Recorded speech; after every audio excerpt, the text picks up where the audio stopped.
I am Professor Michael Thursby of the Maverick Machine here this afternoon with our members of the week, two gentlemen who have done an incredible amount of work for our program to bring us the video game 8-bit production that we did last week. We've got Andrew Grabowska, who is our video editor. He put all of the magic together. And Nick Tajam, who is the game designer who created the video game to go along with that production, that just amazing video. So good afternoon, guys. How are you? Good. Yeah, it's awesome. How about you? I'm doing well. I couldn't be more excited right now. Andrew, why don't we start with you? Why don't you tell us a little bit about yourself, where you're from, what instrument you played, all those good things. Sure. So I'm actually from St. Clair, Minnesota, which is a small town just south of Mankato, but I ended up going to MSU for my undergrad, and I studied music industry, and film through their interdisciplinary studies program. And I was in the Maverick Machine since before I was even a student there. I joined when I was still in high school, and then continued being in the Maverick Machine even after I graduated for a while. And I played both saxophone, alto, and the baritone. And Nick, what about you? Where are you from? Tell us your story. So, hi, I'm Nick. I'm from Faribault, Minnesota. It's like not even an hour away. And yeah, I mean, band's always been a good part of my life. I mean, I started in like middle school on like a keyboard, and then, got into percussion, and now I'm here on drumline as bass drum. So fun stuff. I'm majoring in computer information technology, and yeah, finding a career that works with that. So Awesome. So Nick, I'm going to stay with you and ask this question. When we first started talking about the potential of having a video game go along with this, where did you start? What was like the first thing that you did to even think about creating a video game? It just blows my mind to think about all the programming that had to go into this. So I've never animated anything in my life before this. I just told you that, but I have a little bit of like a YouTube channel I do with some friends, so I'm familiar with video editing, and I use Sony Vegas, whatever, as well as graphic design. So of course this isn't like the best way to go about doing it, but I make a lot of pictures and then, move them around on screen, and almost looks like, an actual animation. Magic. Awesome. And how many hours do you think went into this project? I don't even know. I mean, yeah, I can say that I did get some messages and emails from you that were like 3 in the morning, 4 in the morning, 5 in the morning, and that was like a completion thing. So I know that it was a lot, and I think that our audience definitely needs to know that you did an incredible thing, and it's really great. I love doing it. It was a lot of trial and error, and also like just thinking like, how will this tie in with like, real video footage? So like, I don't want to say I didn't go all out, but like I didn't go as far as like it would start taking away from our actual performance. Well, and we've got the band video that's been released, and we're also going to release the full game video too, so that way everybody can see the game in its entirety with us playing behind it, and that'll come out soon. So Andrew, what about you? Tell me, you did the virtual rouser for us last year, but when working on this project, maybe how did you approach it differently than you did the rouser? This one felt very different, particularly because last time I had a whole bunch of individual videos of all the different members.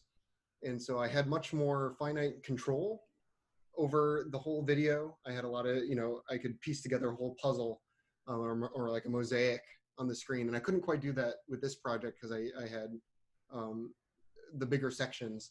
But then I had this underlying video game video that I decided to use as my foundation for what I would do. And so I tried to use the timing and the kind of the direction of what that was doing to influence what I would do. Like if you watch the Tetris segment, you can see how I incorporated it into what was going on in Tetris. Like when you get a row at the bottom and it flashes and it disappears, I put a flash of one of the videos there, and it I tried to make those fit together pretty well. So it was kind of this mixture of creativity and then just kind of the technical side of trying to get all the videos in there and line it up and make it look good. Awesome. Well, it looked What would awesome, you so. say, Andrew? What would you say was your favorite part of the project? Probably the mix. Yeah. I like working with audio a lot, and so and this one was kind of a challenge because of the variety of locations that all the videos and audio were recorded, and trying to get it to sit all together. But it was fun piecing it all together and making it sound as good as I could make it sound.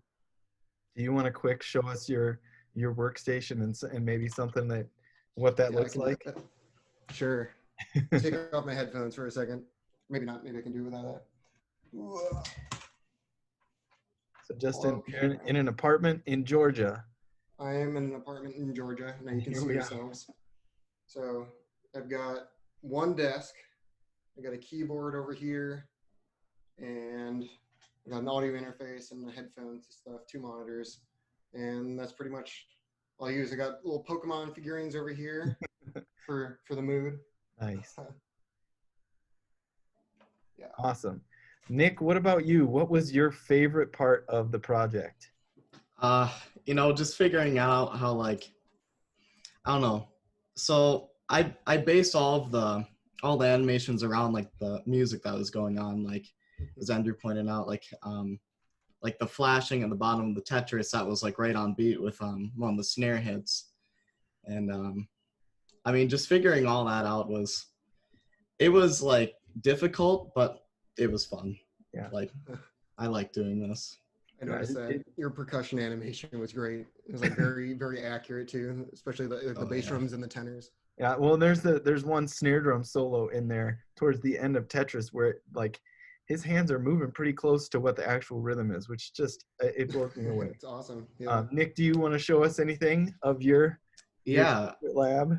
Yeah. I'll show you. I'll screen share if you can allow that here.